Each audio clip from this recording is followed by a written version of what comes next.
We have a very diverse group of advocates, leaders, political leaders, and a lawyer who are very well engaged and familiar with the topic. And they have been studying and researching the issue from different perspectives, from legal to advocate and political landscape, and also using the tools of media to promote the advocacy for pushing the recognition of the gender apartheid, which is unfortunately the reality of Afghan women and Afghan citizens inside the country. So we have in our panel, we have our distinguished panelists from inside Afghanistan, from leaders and advocates from inside Afghanistan, and lawyer and expert from outside who will look at the issue from different perspectives.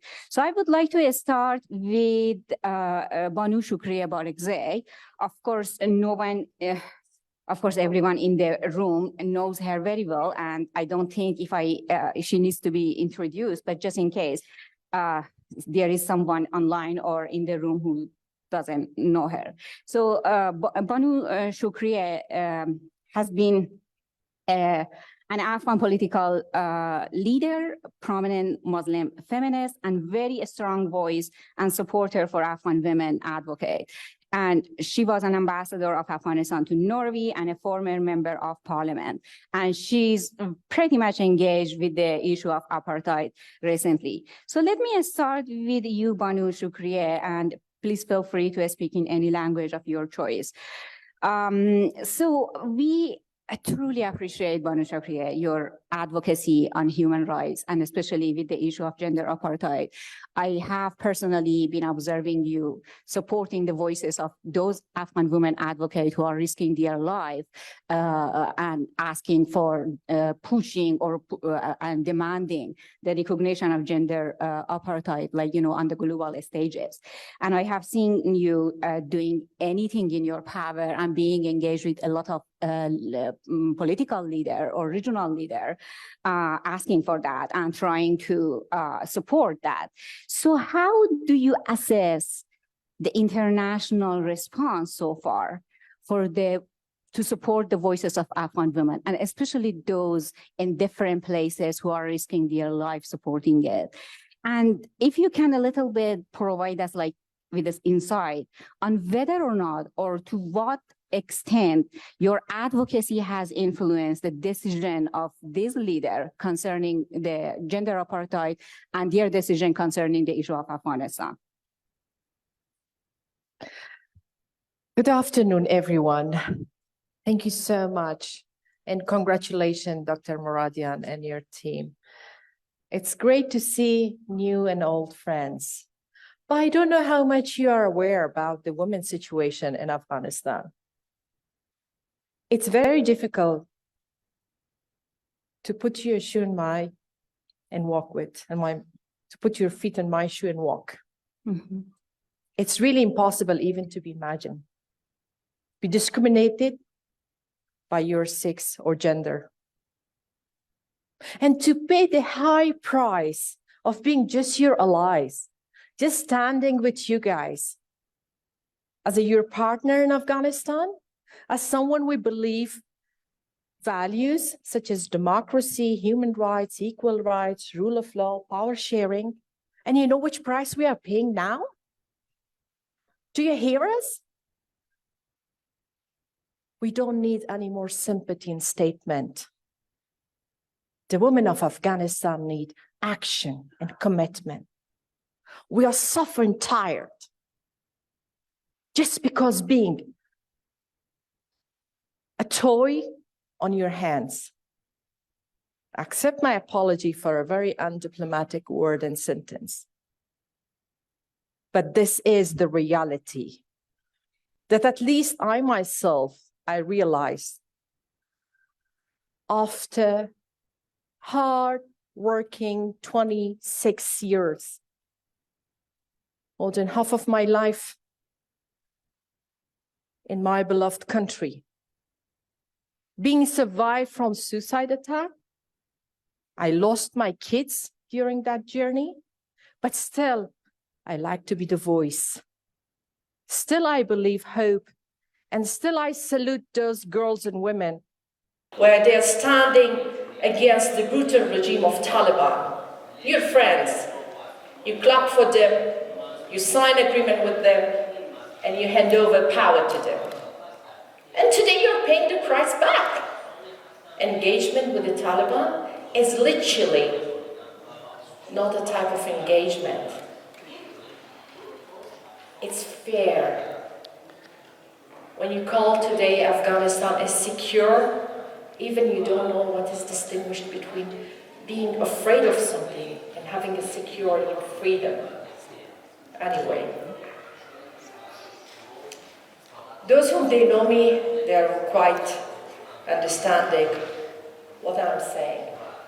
Because today I cannot go to my country, it's just because Taliban think, and their thoughts, well, of course, being women's rights activist is a big issue. And second, being pro-Western was another. And more importantly, being a woman and such a loud voice. به هر حال من فکر میکنم وضعیتی که امروز زنان افغانستان داره شایسته از این است که ما شما را بگویم که ما در کجا هستیم. سوای از این که بیشترین قیمت و بهار زنان افغانستان از مبارزه 20 ساله همسویی همفکری ورزش‌های مشترکی که با دنیایی که در افغانستان حمایت می‌کردن از افغانستان و دموکراسی نوین در افغانستان می‌پردازند. ما نمی‌خوایم بگیم که چرا زنان از صحنه سیاسی حذف شد، چون این را می‌دانستیم. ما طالبای دور اول تجربه کرده بودیم. مگر بر شما بحث جدیدی هست که زنان حق تعلیم و تحصیل و کار ندارند؟ زنان مجبور به خانه نشستن هستند. زنان نمیتونن به تنهایی سفر کنند. حتی در پارک نمیتونن برن. من میفهمم این چیزا بر شما شاید بسیار دلچسب نباشه، اما این حقیقت زندگی زنان هست. وقتی میبینین بیشتر از 100 فرمان تقنینی رهبری طالبان بر محدودی ساختن حقوق زنان اینا چی شفاهی و چی هم تحریری صادر میکنن، در حقیقت نوع دید از اونا را نسبت به زنان واضح میسازن. به این تعداد فرمان اینا در مجموع بر اصلاح سیستم عدلی، قضایی، سرمایه گذاری و هیچ چیز دیگه اینا به این تعداد فرمان ندادن، بلکه بر محدود کردن زنان. حکایت سرزمین ما از زنان، شکنجه‌ای که دختران رو بارومان میشن، زنانی که در روی خیابان هستند، تلخ و دشوار هست. در بین همه اینها بالاخره گزارشگران ویژه سازمان ملل متحد هم راپورهایی را پخش میکنند که از یک جانب زخم بر نمک ما میباشند اضافه و از جانب دیگر هم میخوایم آپارتاید جنسیتی، آنچه که تا امروز هم در قاموس حقوق جزا تعریف کامل و مطمئن خود پیدا نکرده در افغانستان به معرفی بگیریم. بدون شک آپارتاید جنسیتی و جنایت علیه بشریت و تبعیض سیستماتیکی و خشونت نسبت به زنان یک حقیقت هست. مگر ما در کجای از این حقیقت قرار داریم؟ مگر با این راپورها و گزارش‌ها ما میتونیم عاملین و محکمه بکشانیم؟ مگر ما بدون از اینکه تعریف مشخص از آپارتاید جنسیتی با عنوان یک جزای در منشور فرم روم داشته باشیم یا روم استاتیوت، میتونیم کسی را مطابق با محکمه بگیریم؟ آیا شورای حقوق بشر سازمان ملل متحد تا اکنون توانسته طرحی را پیشنهاد کنند و یا کشورهایی که عضو از این شورا هستند؟ افغانستان عضو شورا هست، اما من میفهمم که کسی که امروز رهبری طالبان هست و رئیس محکمه و به هیچ عنوان موافق به جندر آپارتاید نیست تا طرح معرفی کنند و محکمه بین‌المللی جزا. آیا کشوری در اینجا که شما ازش نمایندگی میکنین، چی رسمی غیر رسمی یا سازمان ها مصروف تهیه مواد هستند که عاملین آپارتاید جنسیتی و محکمه معرفی شود؟ بله، خواب بزرگ زنان افغانستان، زنان ایران و زنان جهان هست. همچنانی که آپارتاید منفی و بد هست، آپارتاید جنسیتی هم بدتر از آن هست و باید به محاکم بین‌المللی به معرفی گرفته شود. و بدون شک بعد از راه طولانی که ما زمان افغانستان پیمودیم، بالاخره در نتیجه به این راه حل رسیدیم که باید آپارتاید جنسیتی دور یا زود در محاکم بین المللی با عاملینش از لحاظ حقوقی معامله صورت بگیره و اونها حسابدهی و جوابگو از عملکردشان قرار بگیره. هرچند ما زنان افغانستان خواهشات دیگه هم داریم. تنها آپارتاید جنسیتی نیست ما رو محدود کرده. خاموشی شما بدتر از همه هست. وقتی من از سازمان ملل هستم میبینم کشورها استیتمنت های عالی را میدن. اما وقتی زمان رای گیری میاد شورای امنیت سازمان ملل متحد هیچ کس در کنار ما نیست. سیاست های بزرگ نقش بازی میکنن. زمانی که باید تصمیم بگیریم درباره چگونگی تعاملتان با افغانستان، زنان افغانستان و مردم افغانستان فراموش میکنیم. در این دنیای بزرگ هیچ دفتر سیاسی بر زنان افغانستان بازگشایی نشده. ما هنوز هم در دفاتر موقر خود در داخل افغانستان کار و فعالیت میکنیم و از لحاظ کارهای تکنیکی و دادخواهی فضل خدا پلتفرم های اینجا جمع میشه و دیگر کشورها سهم میگیریم. اما زنانی که در داخل افغانستان هستند با تمام محرومیت هنوز هم قامت و استوار در مبارزه دارند و من فکر میکنم که نه تنها شایسته از این هستند که مورد حمایت قرار بگیرند، بلکه واقعا زمانش رسیده که زنان افغانستان در معادلات بزرگ سیاسی و نیابت مردم افغانستان باید جای بدیم. زنانی که صدای رسا داشتند و مبارزه مدنی خود پیش میبرند. و فکر میکنم در هیچ جای شما نمیتونید با ذات تاریکی و عقبگرایی بدون قوایی که روشنگرا و دگراندیش باشه مبارزه کنید.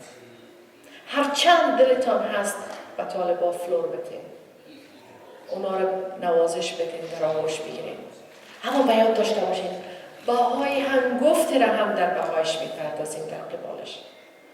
حوادث تروریستی جهان فراموش ما نشده هنوز هم.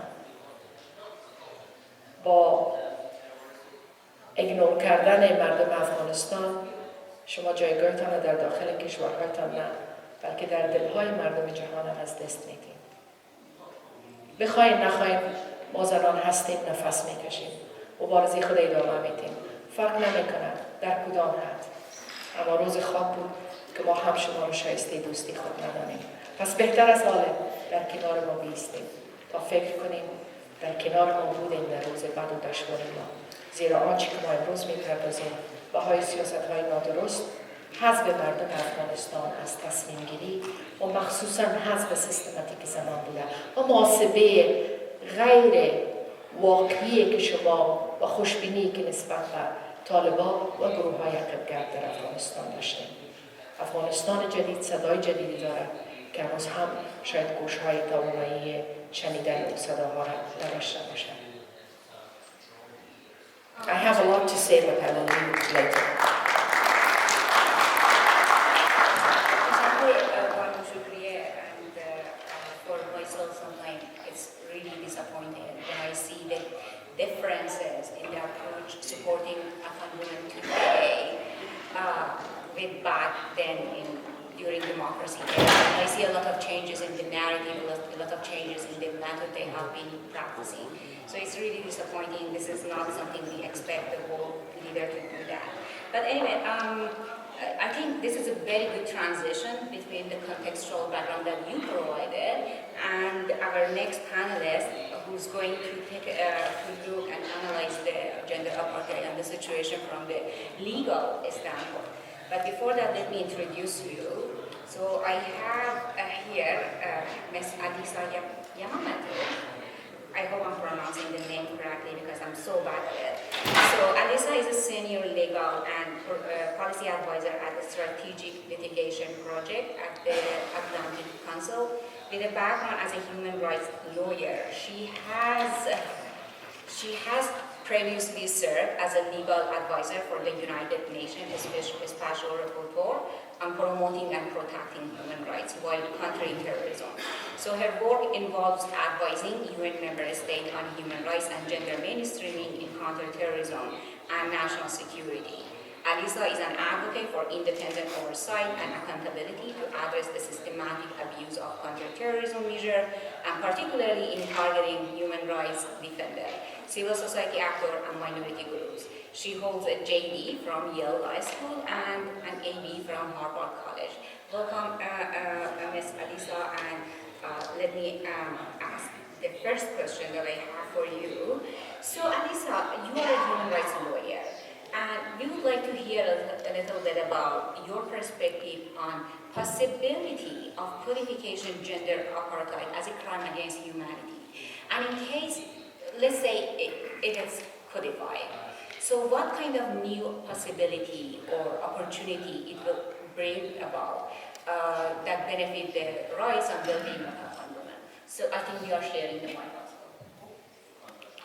Thank you, Nazila, and thank you to the Afghan Institute for Strategic Studies for bringing together this really important and timely discussion. And I want to just say I'm honored to share the stage with my esteemed co-panelists today. Before diving into this question of the how of codification, I did just want to first address the why, and I think we got to some of that thanks to the prior remarks. But I also just wanted to flag the why now. So as many of you might know, the terminology gender apartheid is actually not new. It dates back decades. And in fact, it was used by frontline women's rights defenders and a UN expert to describe the plight of women and girls amid the first Taliban takeover of Afghanistan in the 1990s. What I will say is new and quite remarkable today is a groundswell of global public support for codification. So that really means moving this term from what it's been as a descriptive, politically rhetorical device to a legal, normative one with concrete legal consequences. And I'll dive into some of those consequences, I think, throughout this panel. But I do want to emphasize that this initiative has been truly bottom-up. It's a grassroots effort, and it coalesced really last March, I would say, when dozens of prominent Afghan and other women's rights defenders launched the global End Gender Apartheid campaign, which urges the international community to expand the legal definition of apartheid in both international and national laws to encompass gender. Over 100 experts have since called for codification under international law, and that includes the UN Women Executive Director. It also includes the former ICC Chief Prosecutor, Fatou Bensouda. And I just encourage folks to look up our website and genderapartheid.com, where you can see the others who have signed on to this effort. It's our legal assessment that recognition of gender apartheid would address what is today a glaring impunity gap, where victims and survivors have no clear avenue for remedy and reparation for the totality of crimes being perpetrated against them. As many of you here likely know, the road to recognizing gendered crimes and violence under international law has been long and winding, and I don't expect this to happen overnight. But what we've asked, and really looking at the prior comments today on looking at the Mandela and South African model of anti-apartheid resistance, is that we look just as the horrific system and realities of apartheid in South Africa animated the international community to codify racial apartheid, that the situation today in Afghanistan warrants international action and codification of gender-based apartheid.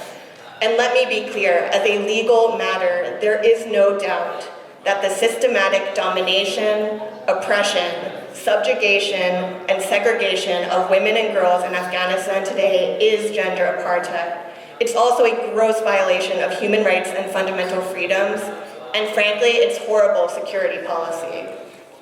So you asked, what would potential codification look like? There are several avenues, and one was referenced earlier, opening up the Rome Statute and amending it. There's also the possibility of opening up the Apartheid Convention. But I would argue, and our core legal team have assessed, that the cleanest and perhaps the most politically expedient solution is inclusion in the Draft Crimes Against Humanity Treaty, which is presently under consideration by the UN. That's why last month, the Atlantic Council issued a joint letter and legal brief endorsed by over 100 prominent international criminal law, gender justice experts, jurists, public figures, and our civil society partners, urging UN member states to include gender apartheid in the draft treaty before the 6th committee, the legal committee at the General Assembly. Our proposed amendment would only require adding gender as a ground of apartheid in addition to race. Crucially, it would not require further changes to the foundational elements of apartheid that already exist in the Rome Statute and in the draft articles, which form the basis of the Crimes Against Humanity Treaty.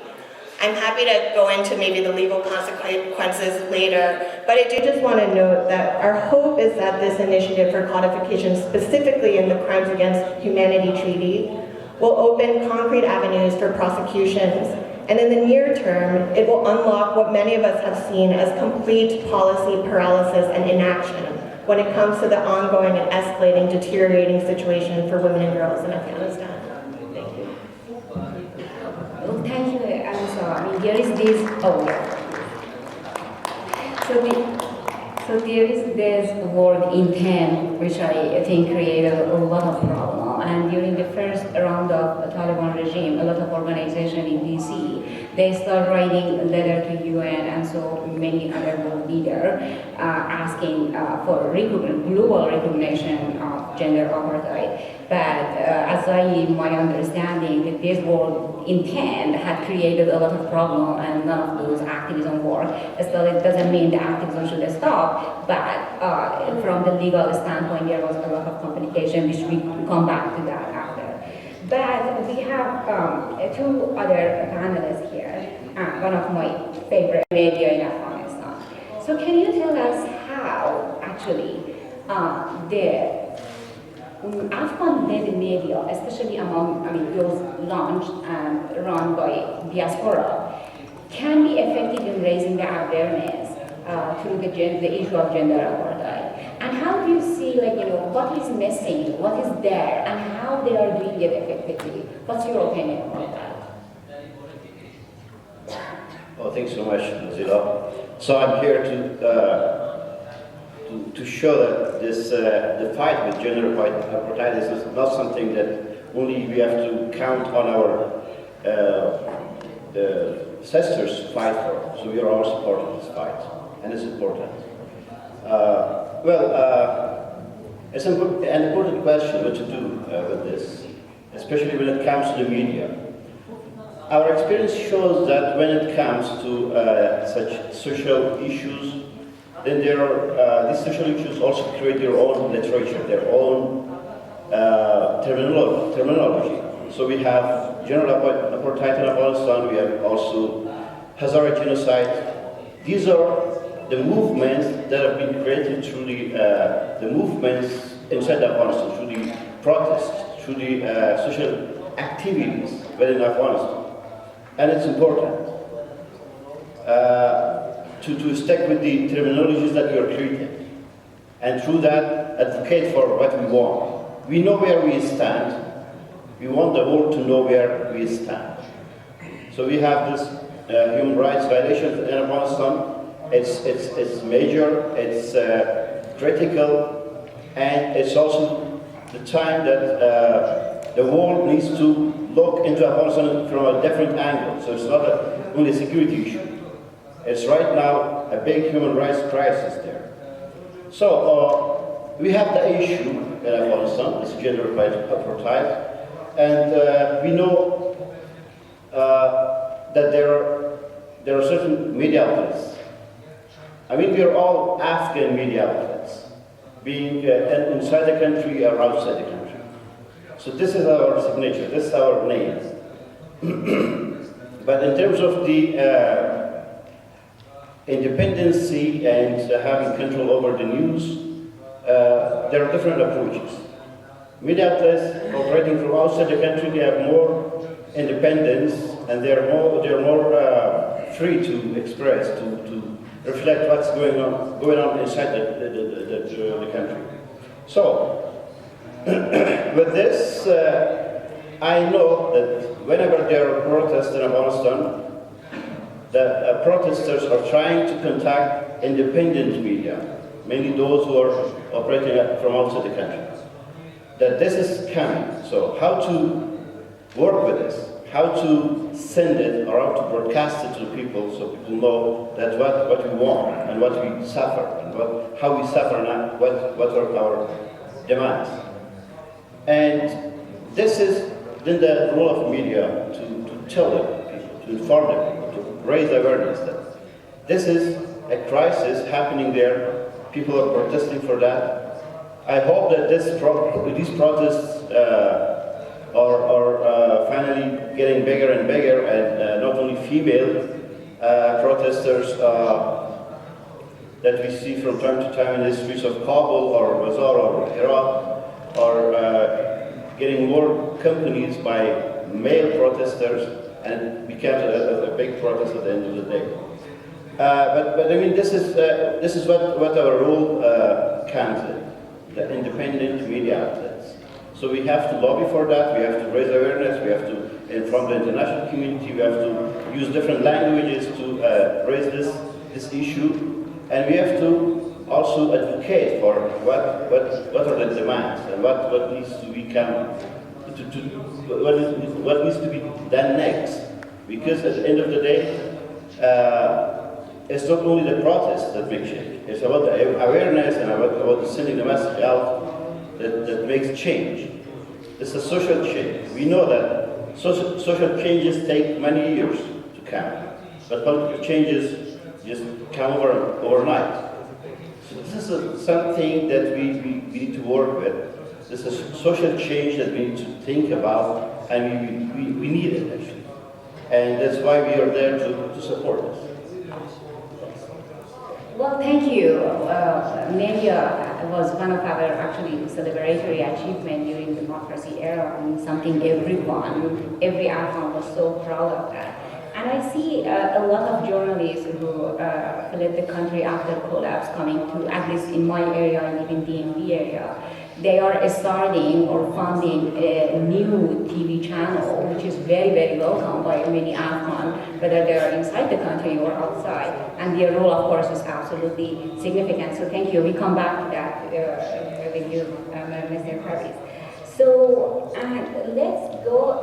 let's change a little bit of direction of discussion, turn it into the political landscape. And for that, we have Bushra Gohar with us.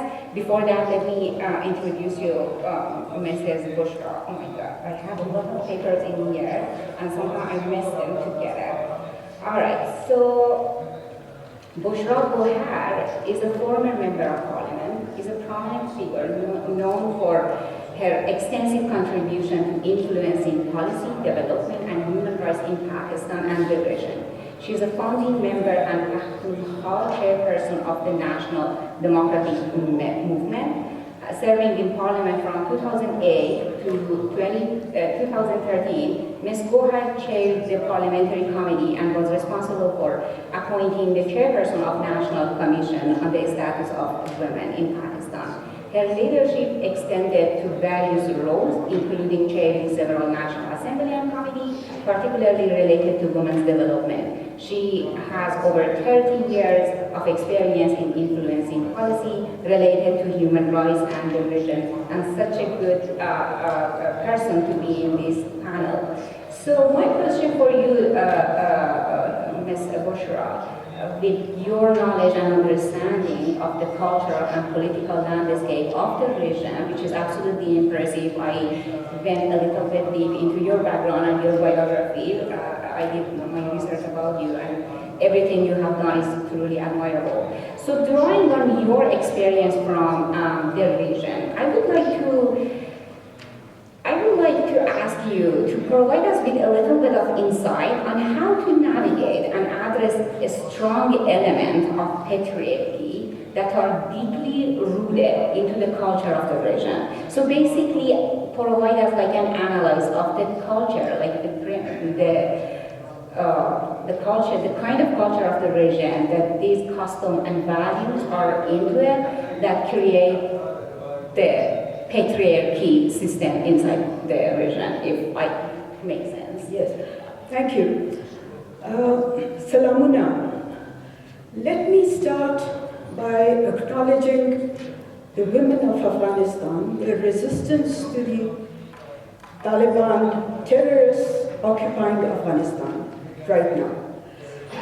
It is the women of Afghanistan who are resisting the Taliban occupation in real terms right now, within Afghanistan and outside. So we have to acknowledge, because they're not just fighting for their rights, they're fighting for the rights of women in the region and women beyond. And so they're courageous, and I agree with our panelists that the men, and especially the male leaders, have not really done their job to stand with the women.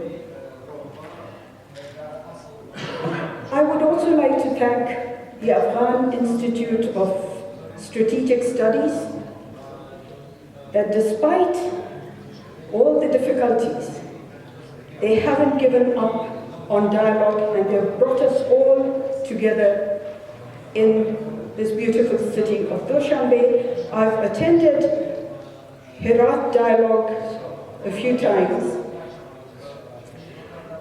and even during the Herat process, in Herat, we warned, we rang alarm bells of what was being planned, because we could see that the Western powers were planning to hand over Afghanistan on a plate to the Taliban terrorists, and we knew the impact on women at that time also. It is going to be, women have been targeted, have been the first target of the Taliban. Let me also start by giving you two examples of the impact of handing the US Gohar deal, which I call the criminal deal. The impact of that deal and throwing Afghans to the wolves has caused in the region. A few months back, a group of mullahs, encouraged by what is happening in Afghanistan across the Durand line, made a professor in Banu apologize for teaching the laws of evolution and women's equal rights.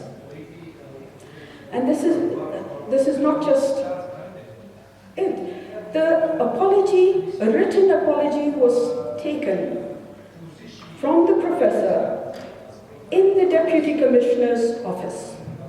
What does it tell us?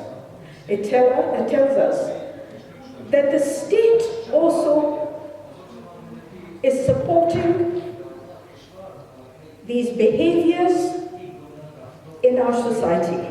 It isn't just the social norms that are keeping women back, but there's support through religion and the state. We didn't hear any of the mainstream political leaders question this or stand in solidarity with the professor who was teaching basically women's equal rights and the law of evolution. A few days back, the mullahs again got together and said, while we support girls' education, we want a ban on women's sports, girls' sports.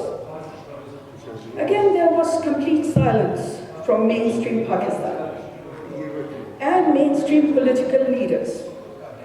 And whenever you question it, you're attacked by saying, well, this is our tradition, this is our culture, and we want to protect because we believe in honor and dignity of women.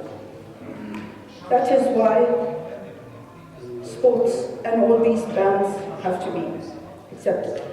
Now, tell me, we are in the 21st century, and women are still struggling for their rights not just in Afghanistan, because in my opinion,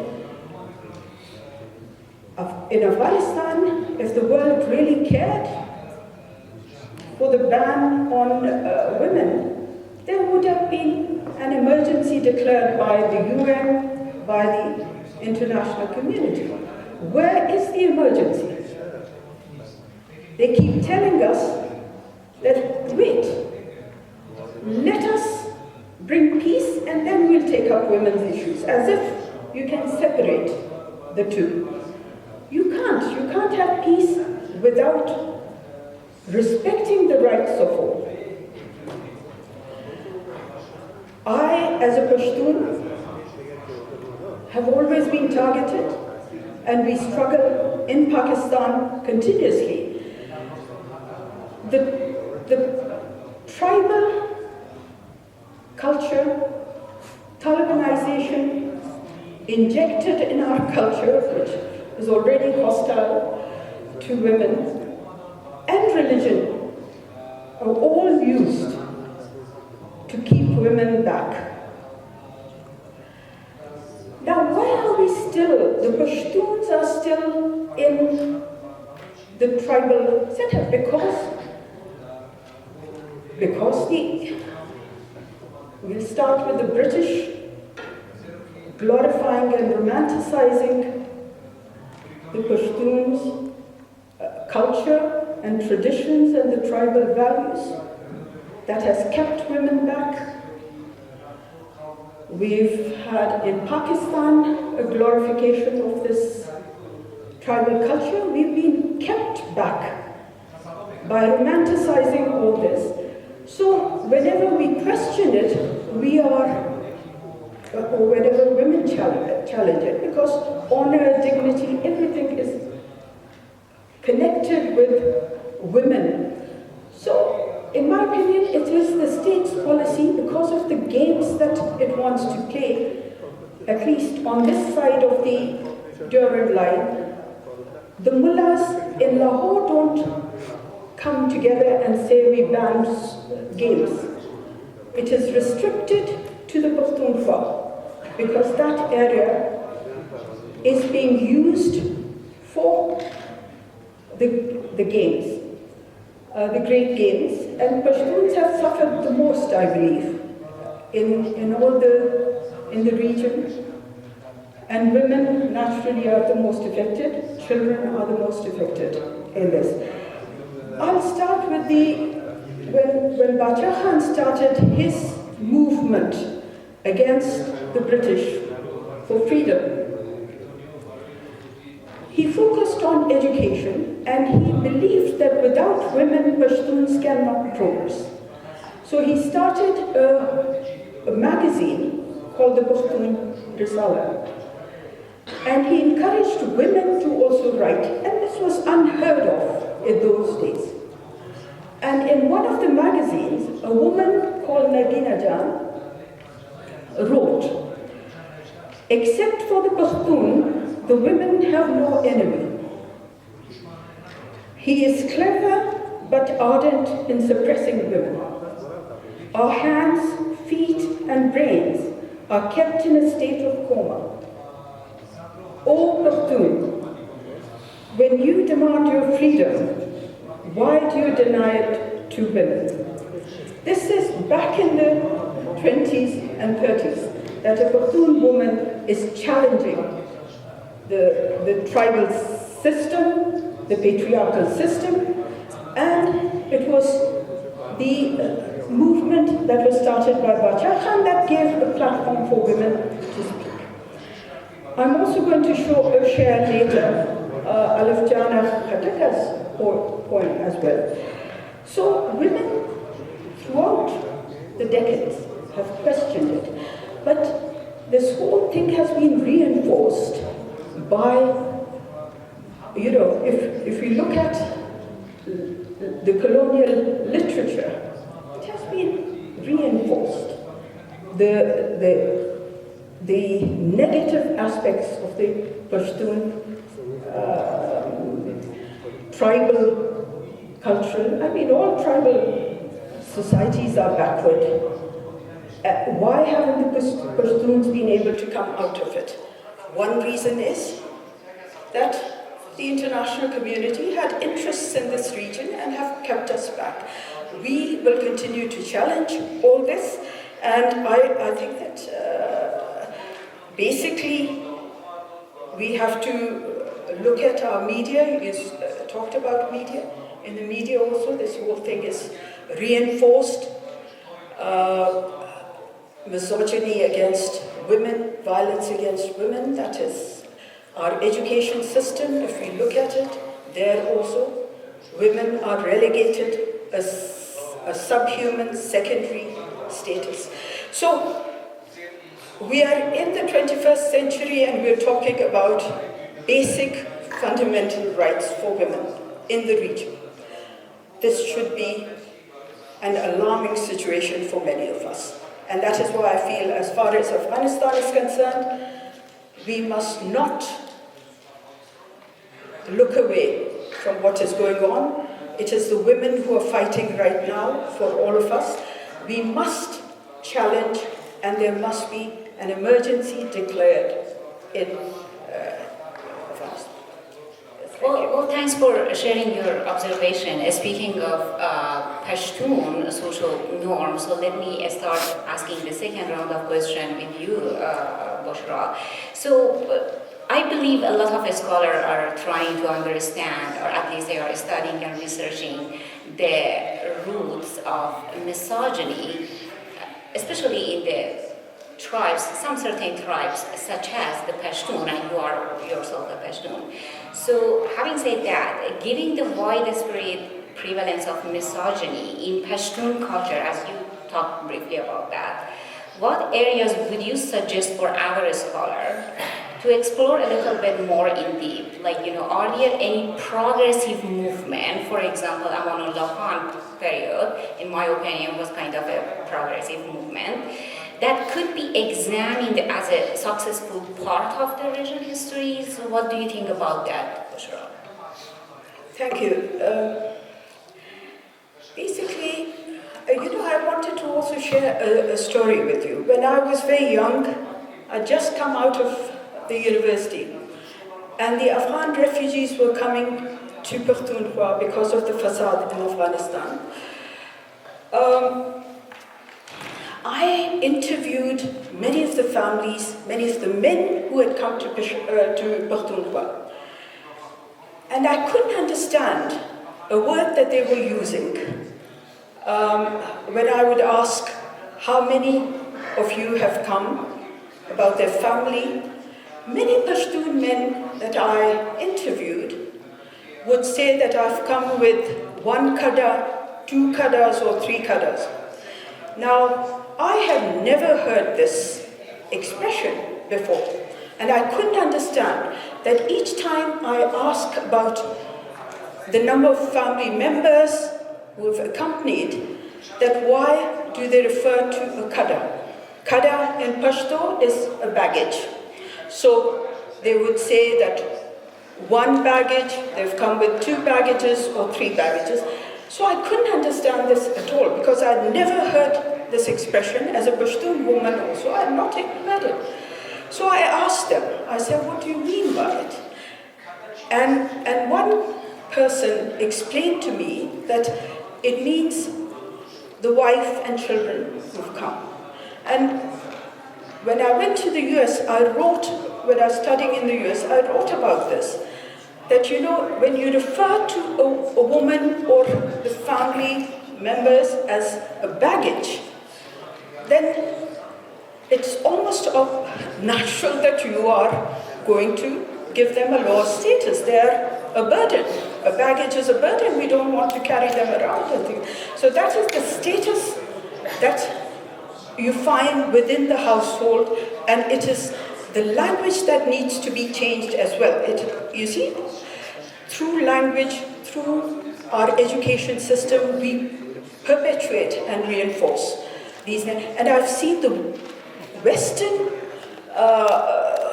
they talk about human rights and everything, but when they come to do projects in our areas, they will always write within their project's documents that everything will be done within the culture and tradition of the area. This line is added when it is a women's empowerment project. What does that mean to us? It means that, you know, culture, the negative aspects will also be protected. How can you have development and empowerment when you're also protecting the existing negative? I'm not saying all aspects are negative, but there are certain aspects that are negative and they are anti-women. How can you write that and just for the women projects? So they have reinforced it also. Now when you say that, what are some of the things that the researchers should be looking at? Well, the researchers should be looking at our colonial literature that has glorified and romanticized the Pashtun as a violent person who is oppressive. The picture that is drawn, the way we are defined in these books needs to be researched and looked at. Also, much of the Pashtun literature needs to be looked at also. Poetry needs to be looked at. They need to We need a complete change of language. Anyway, there have been progressive movements, and the one movement that is, in my opinion, that needs to be studied more in detail is Bacha Khan's. Bacha Khan founded an organization back in 1921, the Society for the Reform of Afghans. Anjumane Islam Afghania for economic, social, and educational reforms. He went village to village, mobilizing the Pashtuns. And what he did was, in the process, it became a political movement later on.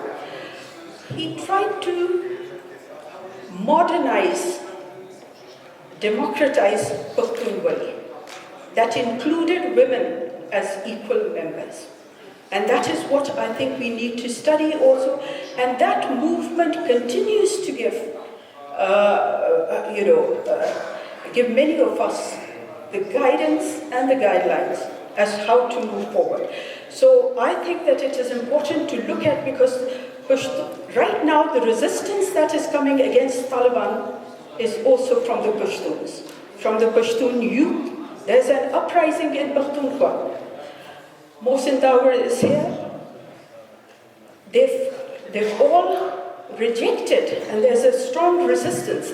And so when we are insulted by many, within the region and outside, that the Taliban terrorists represent the Pashtuns, then we tell them that there has been a long, peaceful movement by Bacha Khan, as well as the youth of Pakhtunkhwa who've stood up against the Taliban. And look at the women who've come up. So we have enough in the region to show that there's a resistance to the bigotry, the violence against women, and a lot needs to be done through reform in our education system. But it is the state's policy that we need to question, because the state wants to keep us, the Pakistan state has kept us back. Like I said, the mullahs do not go in Lahore and say that games are banned. So anyway, can I just, how it has been challenged, let me recite if you have time. Sure, briefly. Yes, and it's in Pashto, so whoever can understand will understand. I'm not going to translate it. Alif Jana Khataka was also a Khudai Khidmatgar, and she questioned the misogyny, the culture, regressive culture.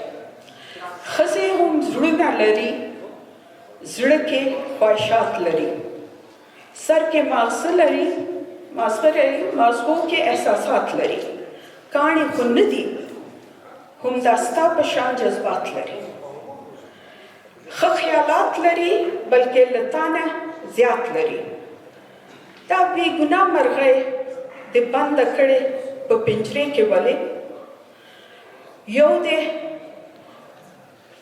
تعلیم نه کړې محرومه د ړندو په مثال بل دی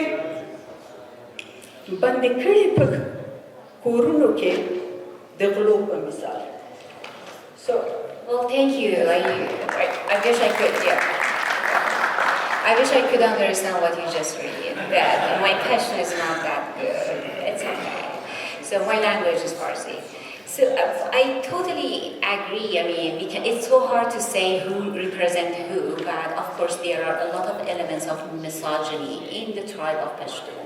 So which has to be studied and researched and go a little bit deeper into it because it's affecting a lot of lives.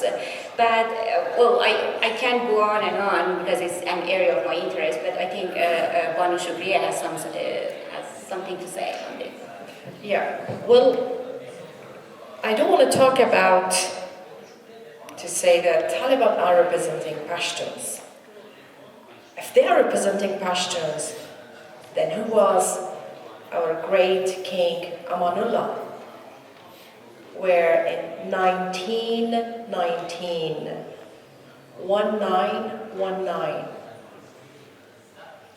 the people of Afghanistan announced their independence from Great Britain. And his wife was a great example of the time because they were reformists and they liked to deliver more education. She was supporting both couple modernity in Afghanistan. I don't want to go beyond that because if I would say today Mullah Haibatullah is representing Pashtuns, I'm not talking about Pakistan or anywhere else. I'm talking about Afghanistan. Then who was Kubra Nurzai? From same province, same tribe, same village. She was our health minister near 7 years back. So we cannot say Taliban are representing either the culture of Afghanistan, tribe, or religion. They are just a proxy. They are representing their own ideology. They've been project for certain missions, and that's it. For me, it's even hard to believe. Those whom they are ruling Afghanistan, they are denying the half of population. And Afghanistan is one of the unique countries in the earth that their formal policy is against their own nation and own people. So that's why I think we have to distinguish between what's culture, what's religion, what's politics. If we bring all and mix it together, we may go far because this is exactly what Taliban wants to describe internally. Show whenever the word asks that, okay, why the girls are not going to the school, they say, oh, you cannot dictate us, it's our internal issue. Oh, really? The word can give you power, hand over Afghanistan to you. This is not the internal matter. They are paying you, your soldiers, salaries, and they're feeding from your Amir till, let's say, till your soldier, feed soldier on the street, but they cannot ask for you to be accountable as a Talib. I think for me, I've been half a century, I'm 50 plus, and I spent all of my life in my beloved country. It's so difficult for me when I'm away. It's part of my body.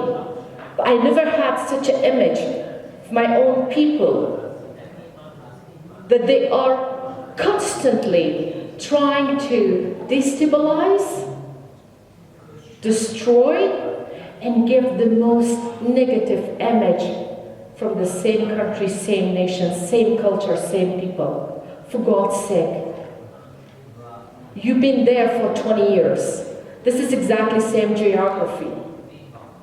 Nothing changed.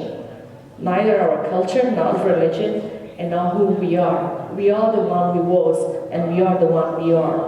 So please distinguish who's Talib and who's the Afghans. Thank you. تشکر خانم بارکزای برای تشریفتان. جای خیلی زیادی هست برای از این بحث و امیدوارم که باز فرصت‌های دیگه‌ای فراهم بشه که بیشتر داخل این مسائل برای مطمئن باز دوستان سوال‌های خودخورمی داشته باشن. ولی خب ما به خاطر مسئله وقت پیش میریم و سوال بعدی من به آقای کاوه میشه. و آقای کاوه نظر به تجربه فوق‌العاده‌ای که شما دارین در مدیای افغانستان، شما کدام متدی که برستی از گفته امریکایی ها پرامسینگ پرکتیس باشه برای مدیای افغانستان، برای مدیای منطقه، برای مدیایی که توسط افغان‌ها رن میشه و برای مدیای بین المللی، کدام پیشنهادی دارین که به شکل مؤثرتری موضوع جندر آپارتاید اینها بتونن پوشش بدن و بتونن بیشتر پوش بکنن در حقیقت؟ بسیار تشکر نازیلا جان. من فکر میکنم که وقتی بحث رسانه‌های آزاد مطرح میشه یک مسئله را باید روشن بسازیم باید. ما با اصطلاح رسانه‌ای بی‌طرف همیشه مواجه میشیم. من فکر میکنم که رسانه‌ای بی‌طرف اصلا وجود نداره. رسانه‌ای که به عدالت فکر میکنه، به بشر فکر میکنه، به حقوق آزادی بشر فکر میکنه، این رسانه در نهایت باید جانب حقوق بشر روی گیره. بنابراین این مسائل کلان است و مسائل مرتبط به یک بخش کلانی از جامعه است. در این صورت رسانه نباید با بی‌طرفی و بی‌توجهی و بی‌تفاوتی برخورد کنه. این مسئله در رابطه با خود نوعیت رسانه و کار رسانه و جایگاه رسانه در موضوع‌گیری‌هایش در رابطه با پرداختن به حقوق بشر است. بدون شک شما اگر در فضای آزاد در یک کشور دموکراتیک به سر ببرید، رسانه جایگاهش در وسط است. رسانه پیام حکومت‌ها را به مردم و از مردم را به حکومت‌ها می‌رساند. اما در یک جامعه که شما فضای بسته دارید، حکومت درست کار نمیکنه و حکومت پاسخگو نیست، حکومت به رسمیت نمیشناسه آزادی رسانه را، در این صورت باز تکیه رسانه بر مردم است. مردم چی میخواد، مردم چی میگن و مردم چی گونه خواسته ها دارن و این چی گونه بازتاب پیدا بکنن. بدون شک وقتی که ما بحث اینکه چی گونه این مسائل را مطرح بکنیم و دوام بدیم، و فکر میکنم که بخش کلانش استمرار است. استمرار اطلاع رسانی، استمرار پیام رسانی. ما اگر 200 نفر در سالن باشیم و روزانه یک جمله کوتاه در مذمت آپارتاید جنسیتی بنویسیم، این 200 پیام متفاوت میشه و این 200 پیام بالاخره یک پیامش بر میز یک سیاست گذار یا کسی که روی مسائل تصمیم میگیره در سطح جهان میرسه. بنابراین استمرار اطلاع دهی، استمرار پرداختن به این مسائل چیزی است که ما این را از دست ندهیم، فراموش نکنیم و به صورت جدی فکر کنیم. این هم در سطح رسانه‌های ملی هست، هم در سطح رسانه‌های بین‌المللی هست. همین گونه فراتر از رسانه ما بریم به اتاق‌های فکر، بریم به سازمان‌های بین‌المللی، بریم به سازمان‌هایی که توجهشان و تمرکزشان حقوق بشر است. با اینا کار بکنیم. این ادبیاتی که خلق شده در اثر ظلمی در افغانستان جریان داره، این را در واقع گسترش بده. این را فراتر از حوزه رسانه ببریم و فراتر از چند تا اعتراض خیابانی ببره. این با بحث‌های جدی‌تر مواجه شد. این بحث‌های جدی‌تر را سرایش رو پیدا می‌کنه. و پیشترم عرض کردم که وقتی ما طرفدار یا مثلا خواستار تغییر اجتماعی که تاثیرگذار در افغانستان باشه و در جامعه دیگر، این یک روند طولانی هست. این باید ارسالش که ما را دست ندیم، باید زود خسته نشه و ادامه بدیم. چون تغییرات اجتماعی همیشه زمان بر است و ما متاسفانه در 20 سال گذشته با تمام سرمایه‌گذاری روی تغییرات اجتماعی کردیم، یک شبه یک تغییر سیاسی همه چیز را از بین برد. بنابراین ما همیشه باید برخواستن و حرکت کردن و پیشرفتن را در خود داشته باشیم، از دست ندیم، فراموش نکنیم که ما راه درازی در پیش داریم. این تغییرات یا خصوصا در رابطه با جندر آپارتاید وقتی ما بحث میکنیم، یک به اصطلاح رسیدن به این هدف که کار یک شبه نیست، کار یک ماه نیست، کار یک ساله نیست. ما اگر بتوانیم در سطح سازمان‌های بین‌المللی به صورت استمراری کار بکنیم و این به عنوان یک جرمی که مشهود است، یک جرمی که قابل پیگرد است، جرمی که الزام‌های حقوقی بالای کشورهای و بالای عاملین ای داره، این دستاورد کلان خواهد و این در اثر کار پیهم، کار خستگی ناپذیر و کار مداوم میشه.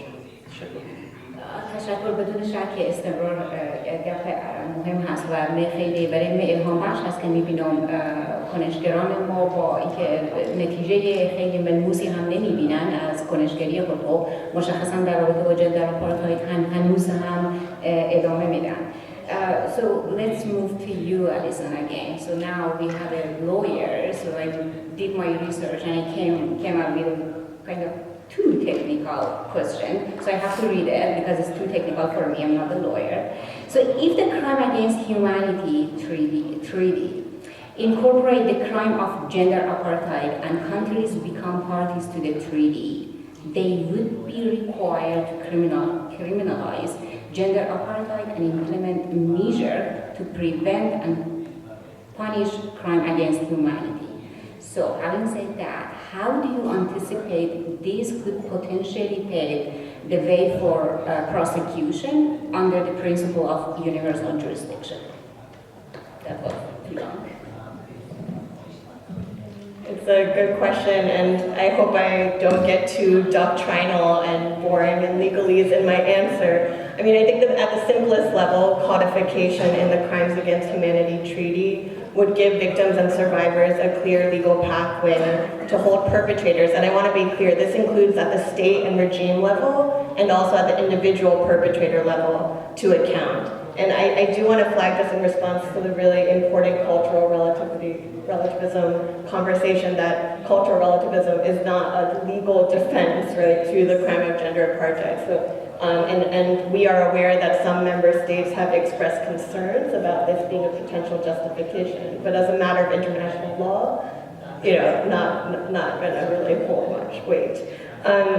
So you noted, based on the draft Crimes Against Humanity articles, which form the basis of the draft treaty currently before the UN, the crime of gender apartheid and really any of the enumerated crimes against humanity would have to be criminalized under domestic law of the state's parties. So this would open the pathway to potential individual prosecutions under what's known as the principle of universal jurisdiction. So that's essentially where some crimes are so heinous that they can be prosecuted in courts anywhere, even if the perpetrator is from a different country, even if the victims are from a different country, and or even if the acts occurred in a different country. So many of you might be familiar with the rise in universal jurisdiction cases in other country settings, including in the cases of Iran and Syria, where perpetrators have been held to account in domestic courts under this universal jurisdiction provision. And this is really important because it provides a hook for legal accountability where other avenues for accountability and justice are generally closed off and precluded. I want to address the intent question maybe quickly in this answer because you raised it earlier, how high the threshold is. And want to concede that it's quite a high legal threshold in terms of the crime of apartheid, whether we're talking about gender-based apartheid or racial apartheid. So you'd have to meet the requisite elements of apartheid, which include the animating context of an institutionalized regime of systematic gender-based oppression and domination, and the intent to maintain that regime. But in our legal opinion and assessment, that intent is very obviously met in the context of the Taliban. In fact, the intent to maintain this institutionalized regime of systematic oppression seems to be the very modus operandi of their controlling existence, right? It's the way that they are trying to perpetuate control and their continued existence. So I think it would be very hard as a legal matter to say that that intent element is not met. I do want to flag, because it's a crime against humanity, it would also have to meet the additional threshold requirements of any crime against humanity. And again, I think these are easily met here. And that requires that it's an inhumane act committed as part of a widespread or systematic attack directed against a civilian population with knowledge of that attack. So I flagged this threshold for legal, it's a bit legal, but just to say it's readily met in the case of the Taliban in Afghanistan. It might be harder to meet in other contexts. And in fact, for those who come from stakeholders here, I say that kind of to encourage you to push for codification, because it would not implicate or open a floodgates of litigation and prosecutions that you might fear. Maybe super quickly, and I know we're running out of time, on the state responsibility point. So codification in the treaty could implicate state responsibility. It could trigger dispute resolution between states parties before the International Court of Justice. It could also clarify the scope of obligations for both states and for international organizations in responding to their apartheid violation obligations. So that's because the prohibition of apartheid is what we call a jus cogens norms, which is a peremptory norm of customary international law that's universally accepted as non-derogable, whether or not you are a state party to the convention. So as such, states will be required to cooperate to bring an end of apartheid through lawful means and refuse to recognize apartheid regimes as lawful. And I just want to underscore that last point on recognition, because obviously it has direct implications for the current discourse around non-recognition of the Taliban regime. I'll end there. Thanks. Thank you. We are running out of time, but still I want to ask this last question from Shukria John. So, Shukria, in this room we have representatives from many countries.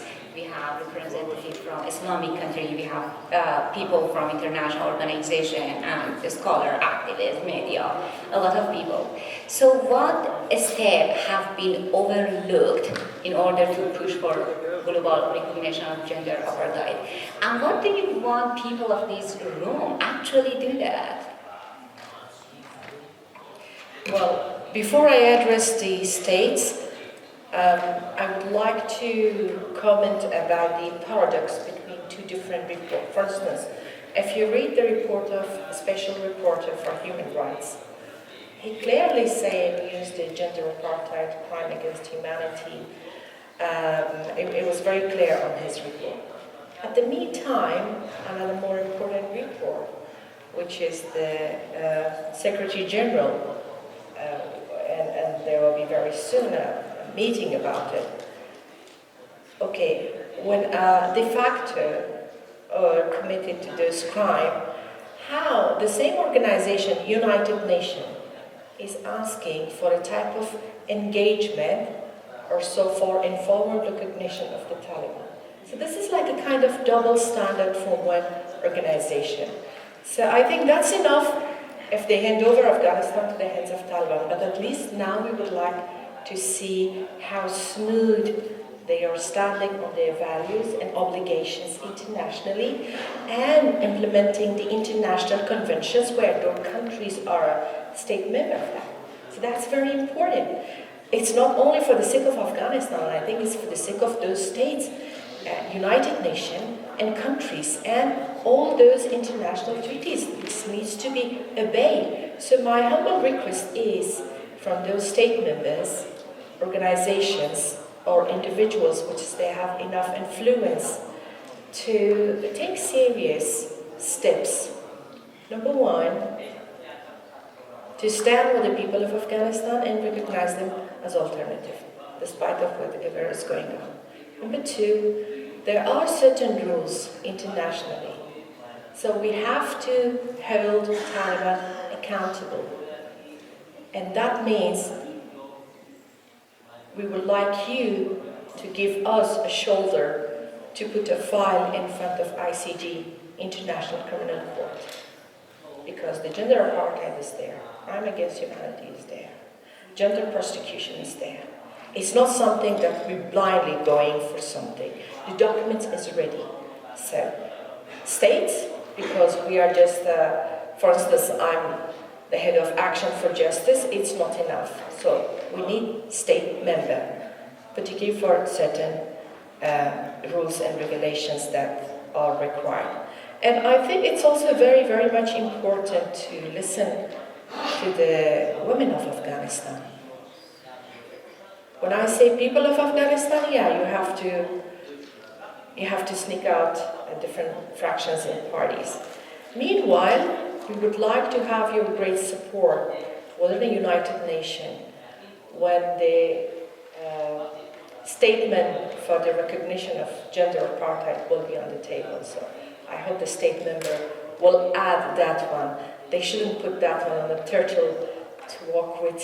We need something faster and quicker and more tangible and visible to find a solution, because I strongly believe a sustainable peace may not exist without justice. And justice will not exist without the recognition of human rights and particularly women's rights. Thank you. Absolutely. تشکر بسیار زیاد. من باز میکنم برای سوال و جواب از طرف شماها، ولی آقای ایزدیار نوت فرستادن که ظاهراً اونها سوال دارن، پس ما نوبت اول میدیم با آقای ایزدیار. سلام وقتتون بخیر. منابع خود از سازمان دهندگان کنفرانس تشکر میکنم. خوشحال هستم که فرصت مساعد شده که دوستای ما را که پس از اشغال افغانستان به وسیله تروریستا و طالبا و گوشا و کنار دنیا متواری شدند و مهاجر شدند، امروز فرصت دیدار با دیگر داریم.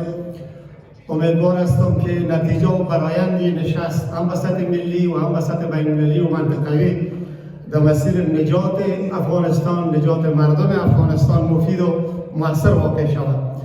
بحث اساسی که وجود دارد در موضوع افغانستان، طوری که خانم زبیری گفتند، برخورد سیاسی با افغانستان صورت میگیره. متاسفانه نه برخورد ارزشی. این را ما از موافقتنامه دوحه تا به امروز بیان داریم، چون موافقتنامه دوحه با تروریستایی که 20 سال با اینا به نام تروریست امریکایی‌ها جنگیدند، اما با اونا را به عنوان یک جانب سیاسی در افغانستان پذیرفتند. و همین شکل برخورد با زنان و برخورد و بحث آپارتاید جنسیتی که متاسفانه امروز نصف جامعه افغانستان از حقوق اساسی خودان، از حقوق بشری خودان محروم هستند و همه ما میدانیم. دوستای ما در پنل به صورت مفصل روی از تصمیم صحبت کردن که برخورد سیاسی است به اساس منافع کشورهای اثرگذار که هم در وسط بین المللی، هم وسط منطقه‌ای و هم روی عملکرد سازمان‌های بین المللی از جمله سازمان ملل متحد، اینا متاسفانه اثرگذاری دارند. بعضی از کشورها طوری که شما بحث کردین متاسفانه امروز برخورد طالبان را با زنان در افغانستان به نام و فرهنگ حاکم بر افغانستان قلمداد میکنند که کاملا غلط است و فرهنگ یک قوم در افغانستان را تلقی میکنند که طوری که خانم شکریا بارکزای گفتن کاملا غلط است. و اینجا ما علمای داریم که هم از دید دینی و اسلامی میتونن این رو بررسی میگیرن. آقای معنوی هستند، آقای قاری محمد عیسی محمدی هستند که خود اونا هم یک پشتون هستند و از دید اینی فرهنگ یک قوم و قبیله در افغانستان نمیتونه تلقی شود. سوال اساسی این است که چگونه میتونیم ما این سیاست جامعه بین المللی را تغییر بدیم در قبال افغانستان و بیجا سازمان‌های بین المللی از جمله سازمان ملل متحد در راستای دفاع از حقوق زنان در افغانستان، در راستای اعاده حقوق زنان در افغانستان باید راه‌های عملی را جستجو بکنیم. ما کدام راه‌های عملی را میتونیم پیشنهاد بکنیم تا ما بتونیم یک اثرگذاری در وضعیت افغانستان داشته باشیم. دید من این است که با توصیه‌های اخلاقی قطعا نمیتونیم ما به هدف ما در افغانستان برسیم و مردم ما را نجات بدیم و حقوق زنای ما را اعاده بکنیم بدون یک مبارزه همه‌جانبه و پیگیر و هدف دست پیدا کردن نمیتونیم. و جامعه بین المللی هم باید از برخورد سیاسی پرهیز بکنه و برخورد ارزشی با قضیه افغانستان و بخصوص با خانم‌ها داشته باشه. با اعمال فشار میتونیم ما طالبان را متقاعد بسازیم تا حقوق اساسی مردم افغانستان چی از نظامداری و حکومتداری از چی از حقوق زنان است و اینا وادار بسازیم. تشکر میکنم. My name is Lynn O'Donnell, I'm a journalist. Thank you very much for your discussion. I've got a question maybe for Dr. Gohar or Yamamoto-san. I have two questions actually, both of which I think dovetail to the title of the panel, which is Rhetorical Solidarity Effective Mechanism.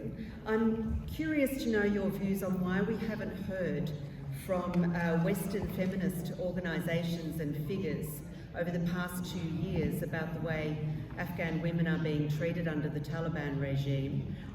They were very active under the Republic, took a lot of money from various governments for their activism, so-called, and it also comes at a time when the rights of Western women are being rolled back. We've seen that with the Roe versus Wade law in the United States. And my second question is, the United Nations appointed a special envoy for women's affairs, but I wonder whether, and I haven't really seen any progress under that office, I wonder whether or not that could be seen as more of a retrograde step, creating a box in which you put women's issues, women's affairs, okay, that's dealt with, an ineffective person in the office, and no progress, but we've dealt with it because we've got the title there.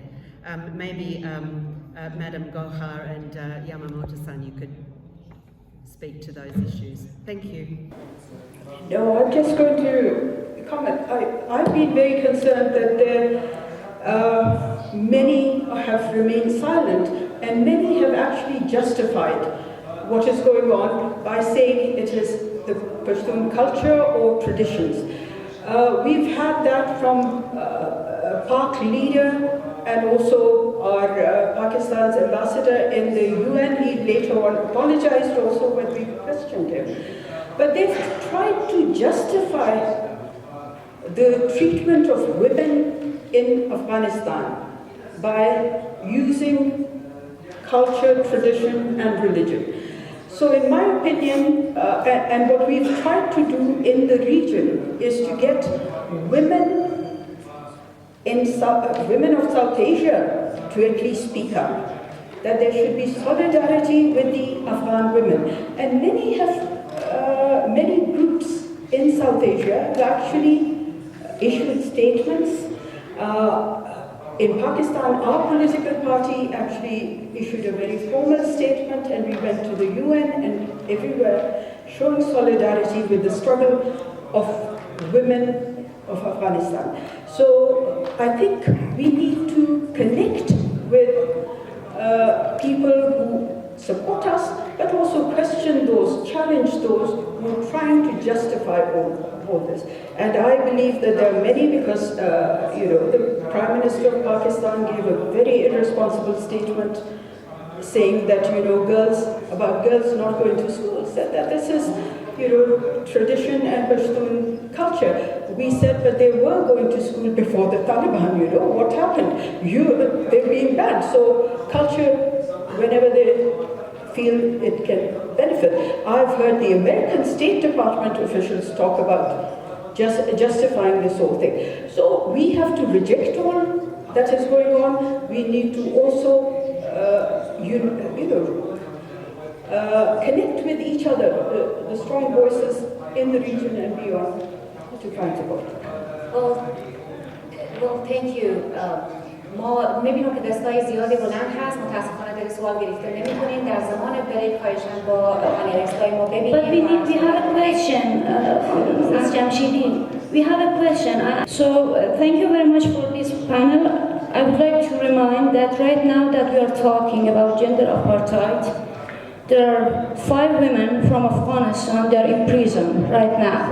Bahara Karimi, Julia Parsi, Pari Azad, Neda Parwani, Manisha Siddiqui. I would like to ask Ms. Shukria Barakzai, we consider you as our leader. For more than 26 years, you are very prominent and bold, political leader for us, female political leader.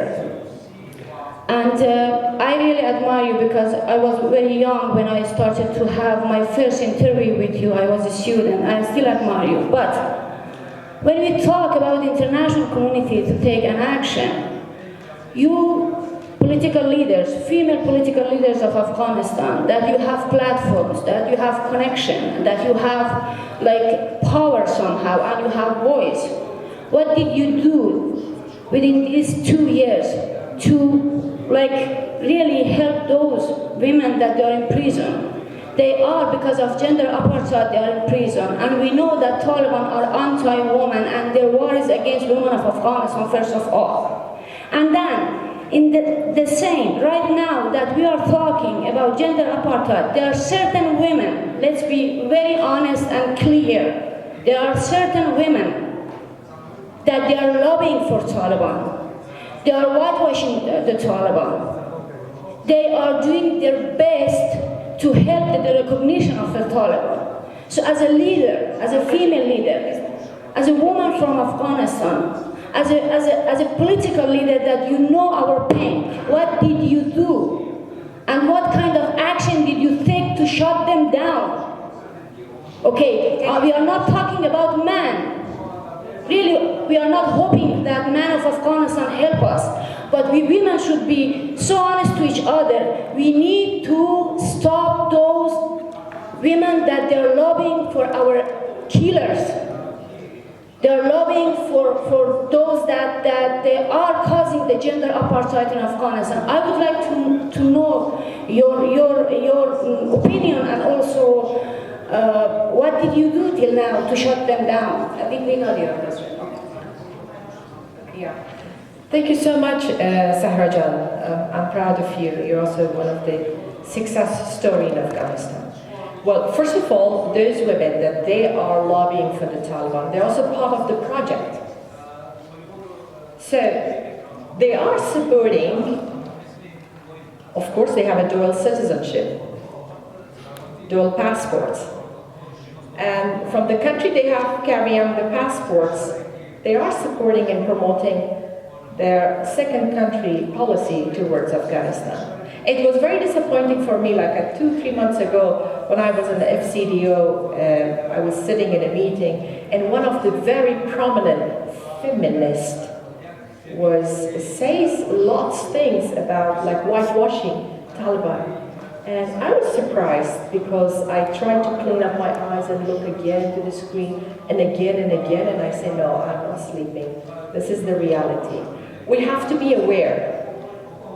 Those women are part of project, and for your good information, they have more platform than we women, where we are fighting outside, living in exile and facing 100 kinds of challenges. Regarding what we can do, I mentioned just a small part, Action for Justice. This is an organization. We are trying to bring Taliban justice to the International Criminal Court. That's number one. Number two, when I today ask countries, states, and individuals to stand with us, this is all what I can request humbly.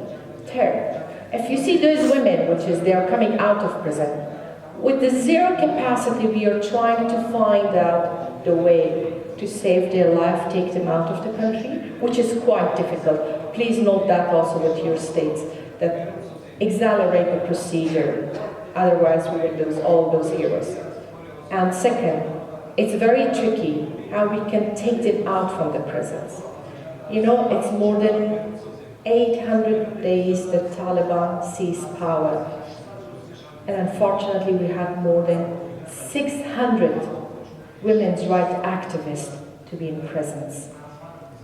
I'm sure their voice will be heard, but we need your collective efforts for those voices to make the history of women. Thank you. تشکر از پنلیستای ما. لطفاً پنلیستای ما رو تشویق بکنیم.